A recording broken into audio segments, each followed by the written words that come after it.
Hello, everybody. I'm Don Counts, and I have Dick Farah here, and we're in the office of Ray Fraley, attorney at law in Fayetteville, Tennessee. Ray, tell us a bit about yourself. Well, after 52 years, I can't remember it all. Start from the beginning. Well, my life has been one of kismet, I think. I've come to conclude that there are three words in our language that probably fit me and a lot of people, and that is kismet, epiphany, and crucible. The kismet is just simply who you are. You're born, you can't change that. The epiphany is when you get that awakening call, and the crucible is an event that occurs in your life that's devastating, and what do you do with it? My best example of that's Teddy Roosevelt, who lost his mother and wife in the same house on the same day. He left, went to somewhere out west, I think Montana, and stayed about a year and a half, leaving his daughter behind with his sister.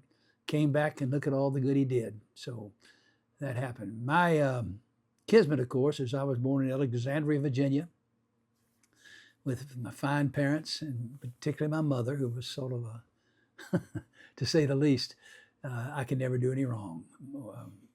She had two children, but my sister was a saint, and so I grew up. My dad was a brick contractor after he came out of the war, World War II. He had a scholarship to Emory and Henry to play football. He was a fine athlete, but when the war came and came back, and he with his father, my grandfather, Scott Seymour Fraley, out of Smith Creek, West Virginia, had a contracting company, and my dad retired at 52.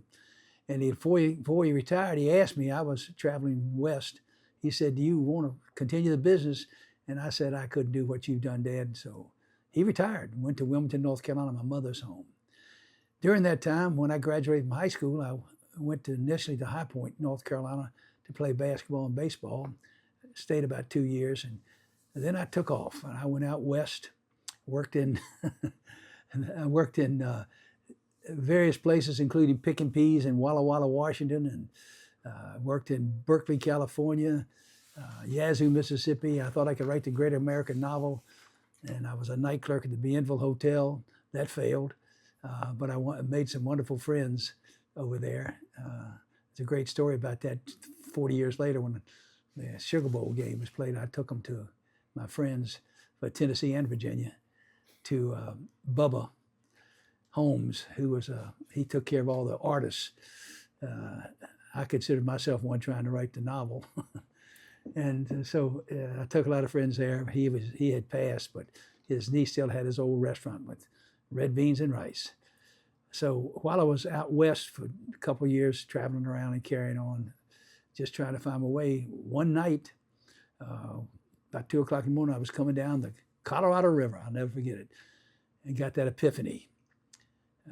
I called my mother the next day. I said, get me in school somewhere, Mom. I'm coming home.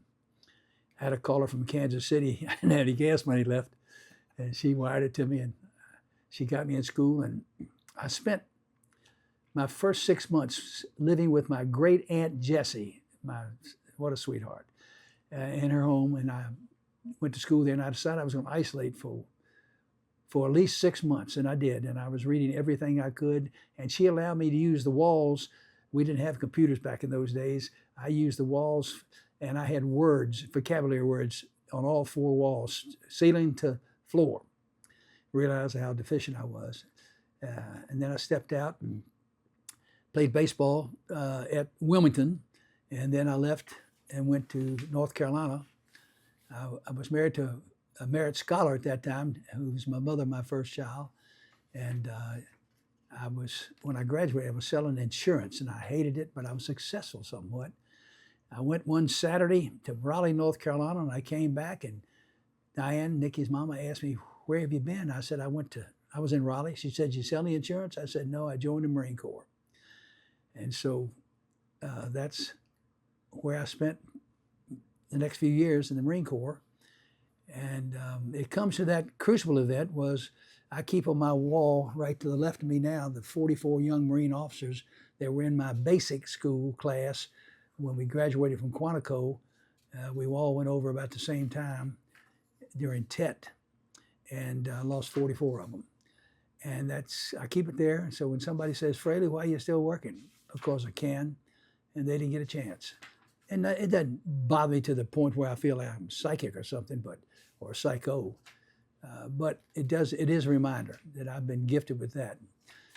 I went from Virginia to North Carolina to the Marine Corps, and then all of a sudden, Birmingham, Alabama, where I went to law school. I barely got into Birmingham Law School. I'd been turned down after I got out of the Marine Corps by several schools that I wanted to go, North Carolina, Wake Forest.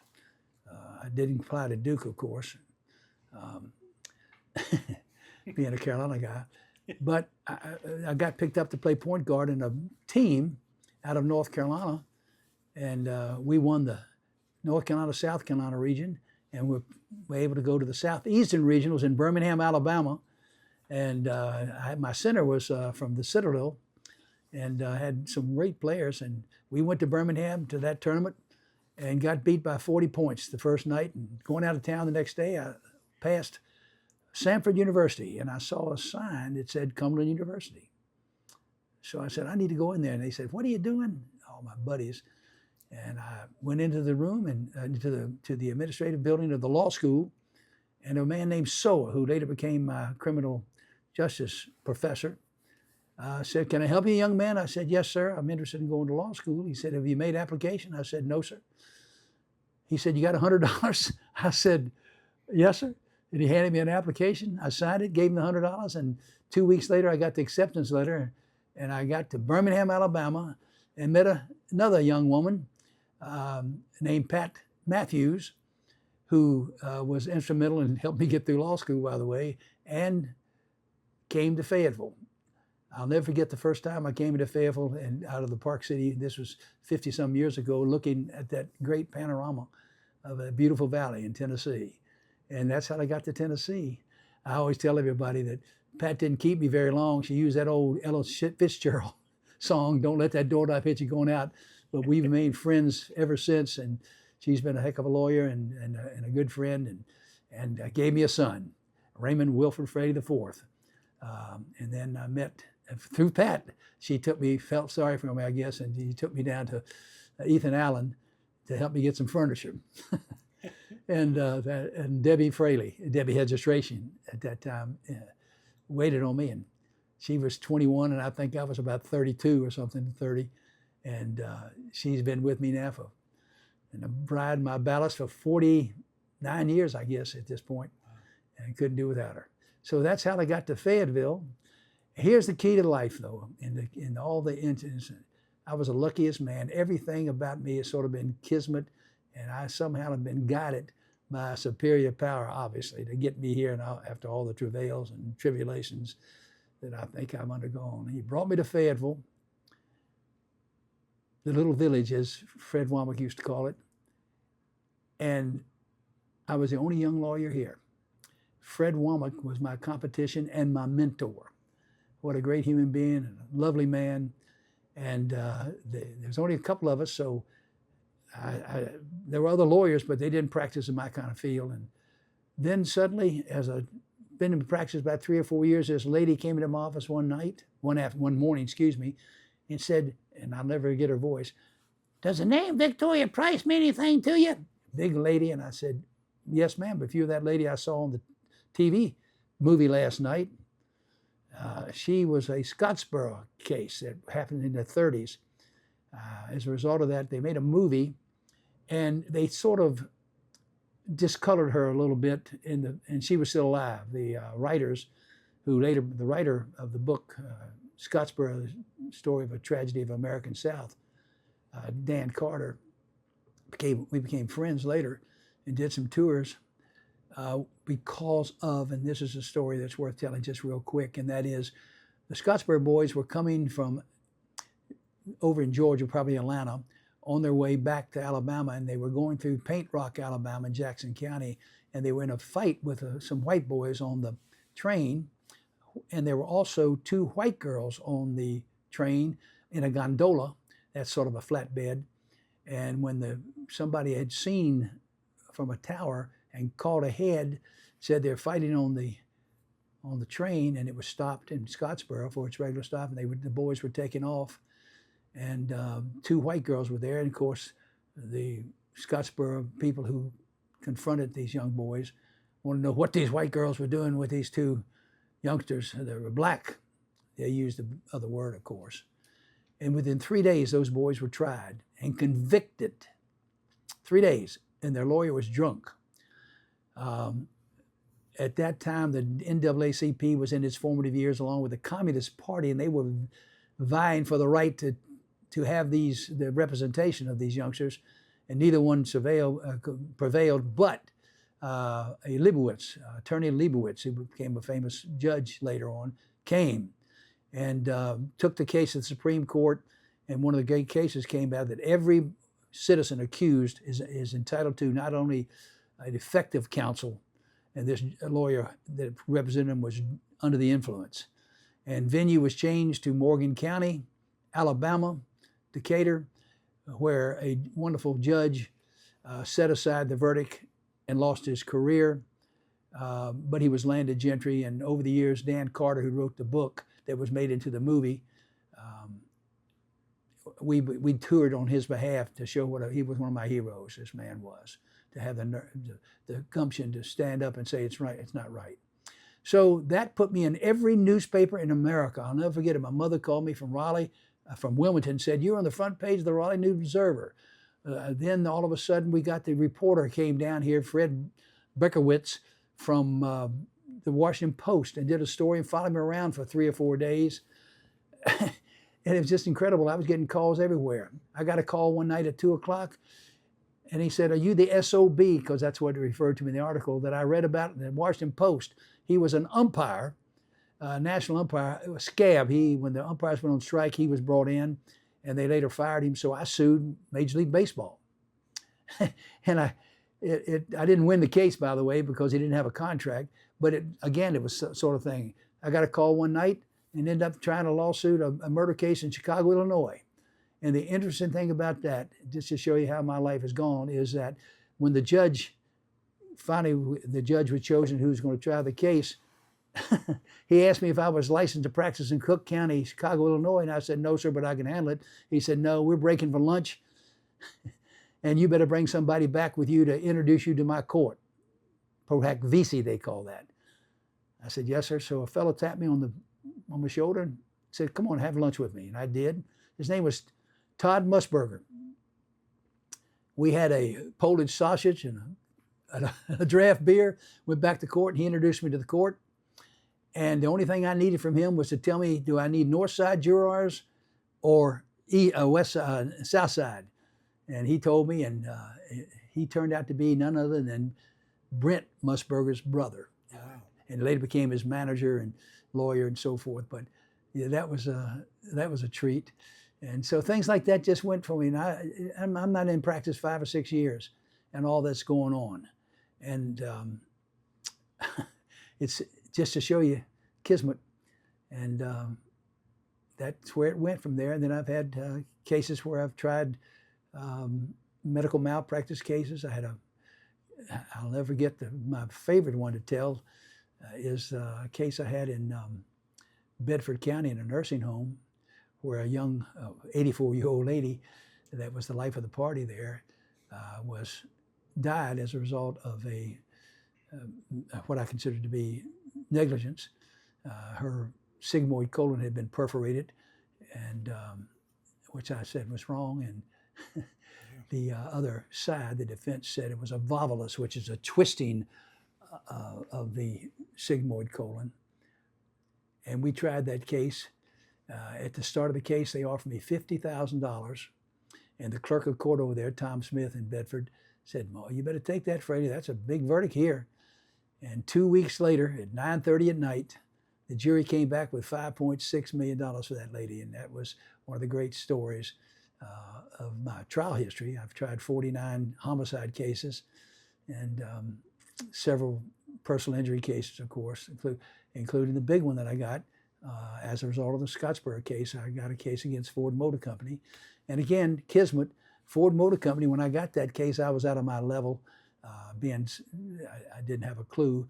And so I filed suit, and the judge in that case, a federal judge, I'll never forget a statement: give Fraley the crash test or let the hammer fall, because the crash tests were very important to determine why the gas tank was located aft of the rear axle, and a 30-mile-an-hour impact would explode through the whole car. In this case, 2 little girls were burned to death, mother burned severely, and father injured severely.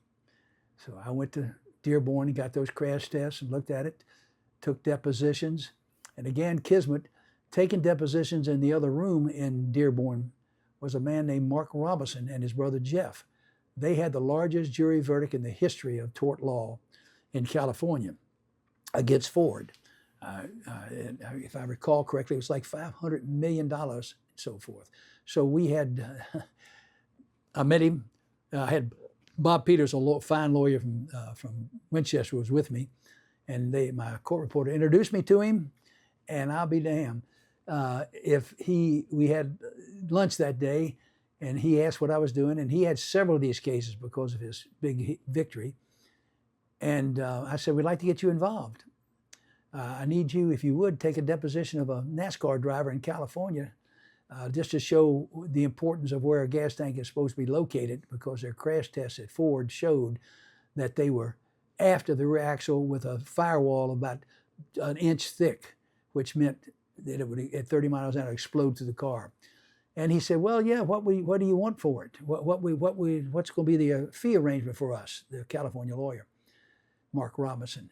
And I said, well, how about 10%? He said, I said, no, excuse me. I said, how about 8%? He said, how about 12%? And so we talked a little more. And Mark, as it turned out, had been a football player in college, and his brother had been a quarterback at the University of Pacific. I had Bob Peters with me, and he was far from being an athlete, but he was 6'2", 3 or so. So we challenged him to a basketball 2-on-2. I'll never forget this. And if we won 2 out of 3, we call it make it take it. That means if you make the basket, you get it back. If we win, we get him for 8%. If we lose, I give him 14.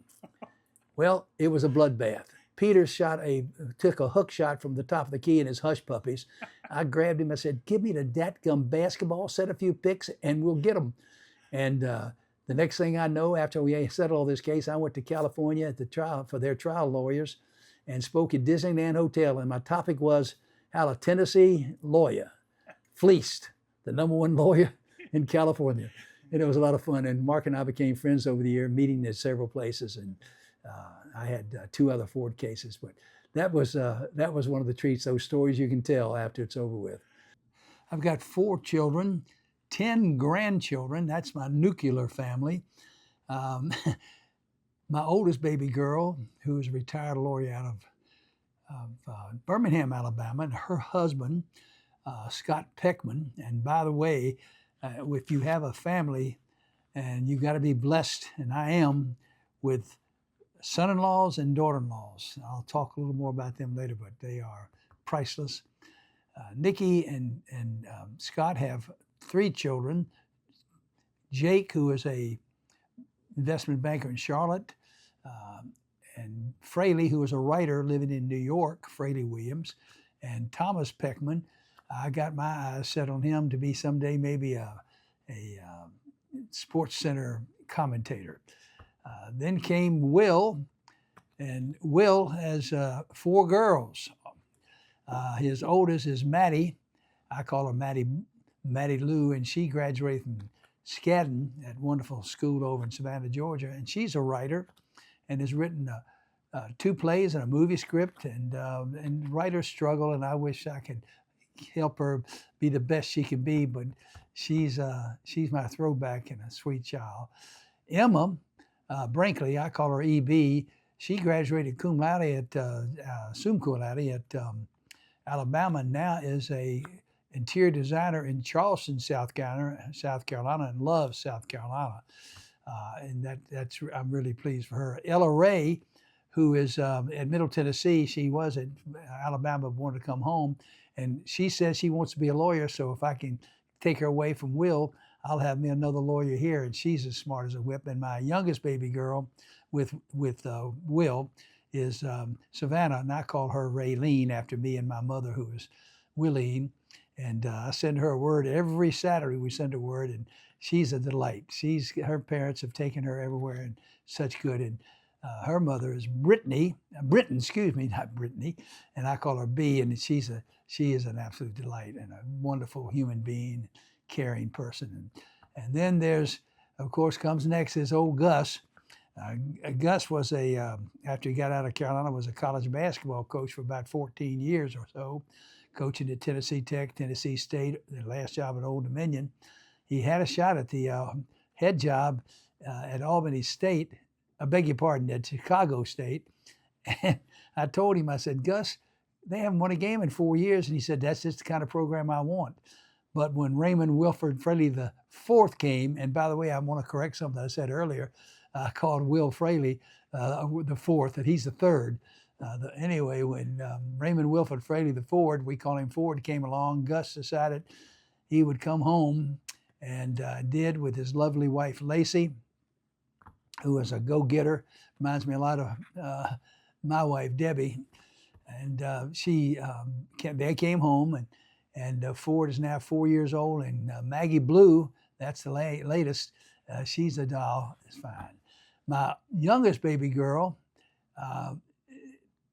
who has a New York lawyer, as I explained, and with her husband Michael Griffin, who is one of the brightest young men you'll ever find, made a perfect score in the ACT and I think the LSAT too, and works for one of the finest law firms in America, as does Carolina. I call her Carolina. Her name was Hannah, but she also carries the name of Carolina. They have a brand new baby named Jack Michael, and I call him Oorah, and he's a character and so forth. And friends galore, of course.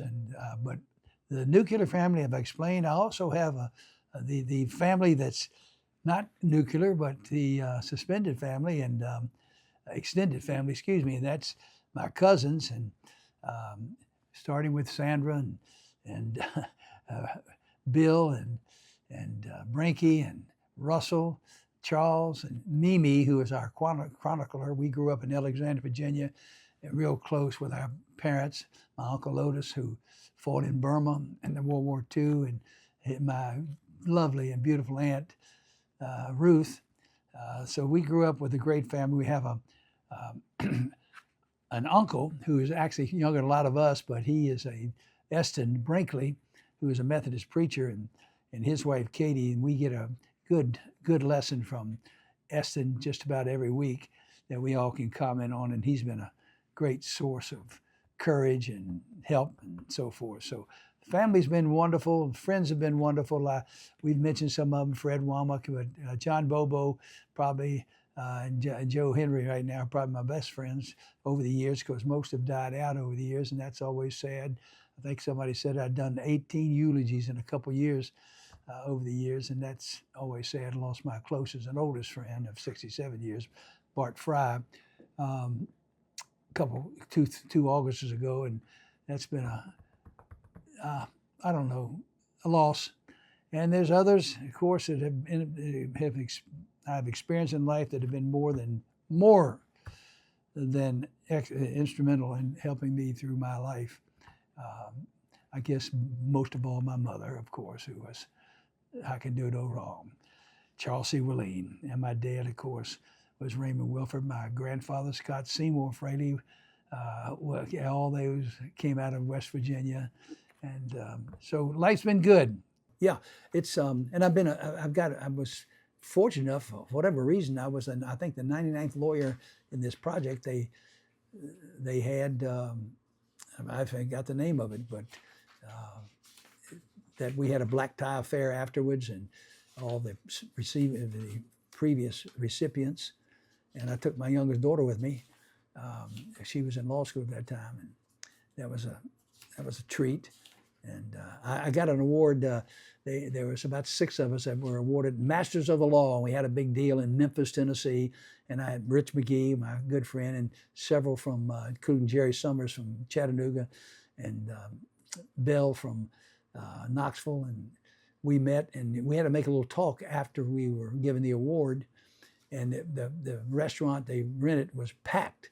And I got up and I said, I want to tell you young people that there's some merit and perks in being old. And you can act an ass in court and they'll just think you're demented. And some hand went up in the back and was one of my old judges, and he stood up and said, Fraley, you've been demented since you were 40. They got a big laugh out of that, of course. And, so those are sort of things. You're featured in the Legal History Project. 98th Lawyer featured in Legal History Project. Yeah, that's what I was trying to think of, legal history. Out of the blue that came out. John T. Bobo out of Shelbyville, who's one of my closest friends and has been for many, many years, was somehow they knew how close we were. And he did the interview, but with that lady who was head of the project. I still haven't figured it out, but it was a, I'll tell you what it ended up being for me. It's more of for my children, as it turned out, because I could talk about my family, where I came from and who they were and so forth, and about my life and the mistakes I'd made, and how here I am in this little town. You brushed over your early years as an attorney here in Fayetteville, but there were some older attorneys that mentored you, and you mentioned Fred Walmer. He was the best. Some of the others, Don White. Don was involved in the Scottsboro case, and of course he was. I call him the curmudgeon, but he is tremendously bright. I know he's not doing well in his health now, but he's something else. And everybody who's been around him knows what kind of character he is. And but yes, he was also instrumental. And one of the things he taught me was dress, how a lawyer should dress. And I've kept that forever. I mean, lawyers that we see now in some of these dreadful outfits, in my opinion. And Don was instrumental in that. He was a big influence. Fred was. And Jimmy Thompson, right next door to me, was a character. I'll never forget, he was a general sessions judge sitting in for one of the judges. And I had a case, and he called me to the bench and said, Raymond, this is a civil case, not criminal. I said, oh. And went back, then I came back, I said, Judge, I'm told a lawyer's got to win his first case. He said, sit down, I'll take care of you. And we called him Rowdy Red. He was a great friend of Dick Farah, and they had some great stories they told over the years, I can tell you that. Some can't be repeated, and Dot, his lovely wife, was right next door to me in my office, in her office, and she was wonderful. Just another character. Let's take a quick journey through Vietnam. What did you learn from Vietnam, and what? I did a friend, a great Marine A6 pilot, called me a few years ago, and he said, I want you to come to Baltimore. I'm doing a documentary on the Vietnam War. It was called How to Sell a War. The opening comments were made by the Forrest Gump writer, Winston Groom, and it wasn't where I was scurrilous with the United States and its involvement. It was just, we lost 56,000 Americans over there, and the average age in Vietnam was 19. And it always bothered me a little bit when the government politicians took away our right to go into Cambodia, Laos, where the Ho Chi Minh Trail was, and those troops from the north, they would hump it on their backs. They were tremendous fighters. I was mostly concerned with the Viet Cong, and I'll explain that when I say that. When I first flew into Da Nang in '67, I guess, it's hard to remember that, the first thing I noticed was the coffins stacked 2 stories high. We don't know, nobody knew where he or she would be going. I was sent south to Chu Lai, where I operated out of the Quang Nam area. And that's where that horrible event occurred, where at My Lai, where everyone was killed in the village, men, women, and children. And I made a note of that in my documentary that was had. We won a film festival. I say we, Laird Jackson, Lehr was my buddy that I met in Vietnam, and we stayed lifelong friends. And that's what we saw in that wasted war.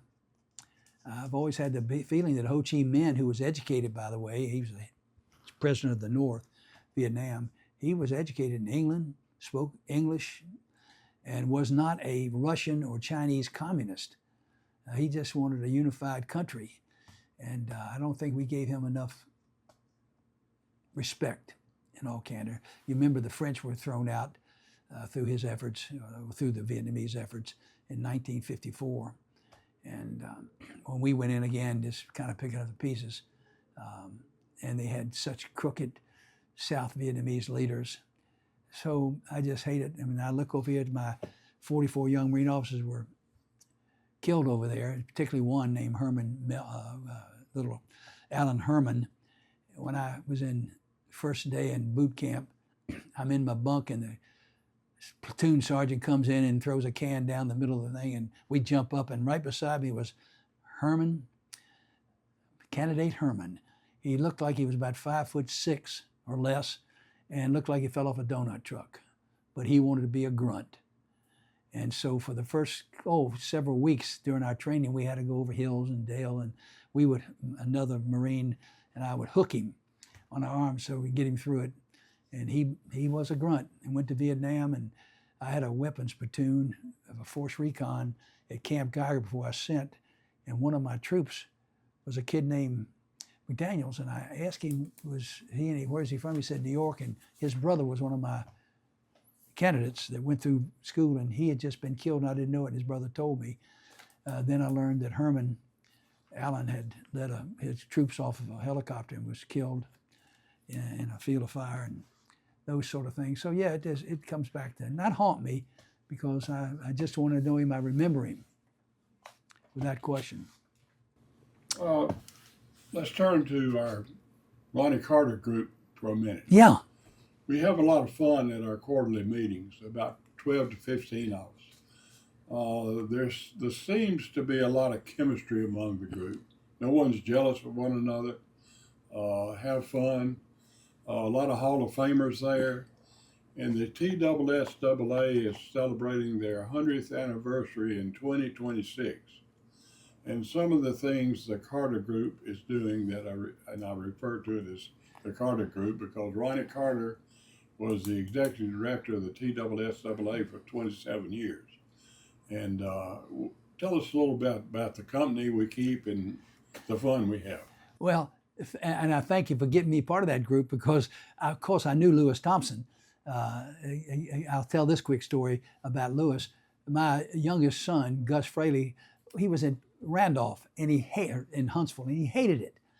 And finally, he called me and said, "I want to come home. I don't like it here." And I said, "Why?" He said, "I want to be the quarterback for the Falcons." I told Lewis that, and sure enough, he got to play for Coach Thompson, and of course, and he just thinks the world of Coach Thompson, as most of his players did. And so he was instrumental in my life as well, through my children. And who was the head of the TSAA who made the decisions if somebody could transfer and so forth and make those decisions?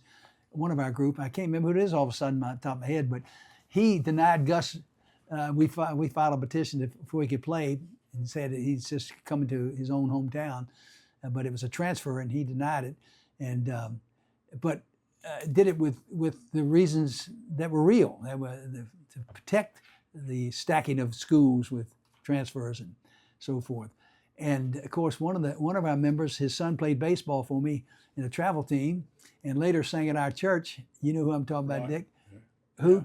John Rickman. Oh yeah, John Rickman. Yeah, and John, his son was one of the fiercest competitors I'd ever had play for me, and I of course, and I didn't know he was such an accomplished musician. Yeah. And that was a real treat that you put on at the First Presbyterian Church of bringing those folks in from the Grand Ole Opry, and we had Becky Priest and playing the piano, and it was just a great day on that day. So, yeah, It's a fun group because we tell our stories, all the stories we can tell. That's what old Jimmy Buffett said: sit up on the bed of some motel and listen to the stories we can tell. Can you tell the story about how you helped Kelly Holcomb? Oh, that's a great story. Kelly's dad is, if anybody knows Johnny, he's a character to say the least. Well, Kelly, I had him a full scholarship to Virginia, and his dad got upset with it. And what happened before all that, when Kelly was at Middle Tennessee, he went on to Middle Tennessee, notwithstanding that he had a chance to go to Virginia, and was a stellar player, as everybody knows. But when the blue-gray game came, do they still? I guess they still have the blue-gray game. It's in Christmas Day or whatever. They selected teams for the North and the South, and the quarterback for the South was hurt. And Johnny came in to see me, and he said, Kelly could play. I said, no, he can. He had played against Nebraska when he was in college. They broke his jaw, and he continued to play during the whole game. This kid was tough. He played baseball for me from the time he was in Little League, right on through Babe Ruth and so forth. And I knew his quality as a competitor. So what I did, I picked up the phone, and I called the blue-gray. I found out the number of the blue-gray officials and called and said, "This is UPS calling. I see where your quarterback's been hurt. Have you thought about that kid up in Middle Tennessee at Middle Tennessee University? He's got quite a resume." Who? Kelly Holcomb. Kelly Holcomb. And then I hung up. And then later I called and said I was with another news service saying, and next thing I know, he's in the blue-gray game and was the MVP. And I keep a picture of him right behind me over here. Through his career, I went to Tampa when he was down there, and then I followed him around. And I also signed one of the great athletes out of Coffee County with the Boston Red Sox, and I signed a pitcher from here, and who had talent. And I'll never forget it. He just came home, and the officials called me from the organization and said, "Can you get him back? This kid was our number 3 prospect." And as it turned out, he wanted to go home and just work on cars, fix flat tires. That's his life. And so, yeah, I've had some experience like that. But Kelly was a special talent, without question. He was a heck of a baseball player. I brought Chuck Hartman down to watch him play in our travel ball team. And not to watch him, I had a catcher I wanted Chuck to see. And that's when he was at Virginia Tech. And we had dinner that night, sitting around the house, and he said, "I liked your shortstop, Kelly Holcomb." Well, and that's the kind of baseball player he was. He could have been a tremendous baseball player, in my opinion. Back to attorney. You're known around the area as a DUI attorney and a DWI attorney. Which is the easiest to get someone off? DUI, I would guess. When I first started practicing law 52 years ago, a DUI could be reduced to a reckless driving or public intoxication. There was no blood work, what you call a BAC, blood alcohol content. There was no field sobriety test. You'd hear things like this in front of a jury. An officer would say, "Well, she was drunker than Cootie Brown," and people would know what that meant. But then all of a sudden, it went from that 52 years ago to where they made it 0.18. Then it went to 15. I'm talking about the blood alcohol content. 15, 12, 10, 08 now. And you can't win an 08. If somebody's 08, he's got problems by law. So what I have had to do over the years is find defects in the warrant, the arresting warrant, the stop itself, and particularly what we call Rule 41, the search warrant was bad. There's certain requirements that an officer has to do when he's seeking his search warrant to draw blood. And I've been successful in that. I don't like to consider myself just a DUI lawyer because I do a lot of personal injury cases and those sort of things. I don't do any bankruptcy. I used to when I first started. I'd do anything back in those days, even Social Security and so forth. But now I'm just primarily what they call a trial lawyer. But I got a staff that's unbelievable. I got a full-time investigator. He's been with me 22 years. I got a partner, Johnny Hill, who's smarter than Socrates. And just unbelievable. I got a paralegal who's now going to be a lawyer. She's taken the bar, And a secretary was with me, Vicki Shelton, for years, and who did a tremendous job for me. I got a son coming in now, Gus Fraley, to practice with me, and this is where we are. Say it's been a good life. One last question. I'm going to read it.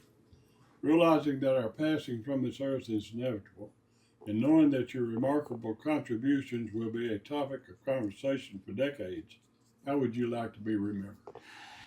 The problem with that is this, and when I mentioned Fred Womack, I go around the square right now, and Fred's been gone a pretty good while now. If you're under 40 years old, who? And that's the issue that I've always, that's a little bit of my ego. You know, when I drink a glass of wine, I need two, one for me and one for my ego. But it's being irrelevant, and it's tough. So I tell folks that, and I like to think that religion is kindness. And I like to remember that I at least showed some kindness in my lifetime. Ray Fraley, thank you very much. Great job, Ray. Now, can you help me with this? I got another few pages to go.